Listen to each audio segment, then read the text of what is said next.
सबसे important question है Mesopotamia सभ्यता का अर्थ, जो दो शब्दों से मिलकर के बना है, मध्य और पोटे मार्ग। जिसका अर्थ क्या होता है? दो नदियों के बीच का पानी।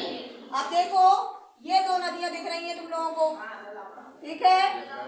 ये है दजला नदी और ये दूसरी फरात। इन दोनों नदियों के बीच की भूमि को क्या बोलते हैं? मेसोपोटामिया सभ्यता। दूसरा क्वेश्चन है मेसोपोटामिया सभ्यता की विशेषताएं। तो कौन कौन सी हो जाएंगी? एक तो लेखन कला, जो कीलाकार लिपि मैंने समझाई थी तुम लोगों को। गीली मिट्टी की पत्रिकाओं में नुकीली सरकंडे वाली कीली, जैसे तुम लोगों ने देखा होगा आजकल ईंट बनाते हुए, देखा है? ईंट थोड़ा मोटी होती है, वो पतली पतली पत्रिकाएं बना करके फिर उसमें लिख करके सुखाते थे। वो क्या है? हमारी कीलाकार लिपि। तो ये पहली विशेषता लेखन कला हो गई। दूसरा शहरी दीवार। तीसरी क्या हो जाएगी? कुम्हार के चाक का प्रयोग। ये घड़े बनाते हुए देखा होगा तुम लोगों ने, तो इसका प्रयोग भी किसने किया? मेसोपोटामिया वालों ने। चौथी क्या हो जाएगी? षट दार्शनिक प्रणाली। मतलब हमें 10 का गुणा करेंगे 6 में तो हमें कितना प्राप्त होगा? 60। और इसी से उन्होंने मिनट 60 मिनट, ठीक है, और 60 मिनट का 1 घंटा। तो समय का ज्ञान किसने कराया? मेसोपोटामिया वालों ने।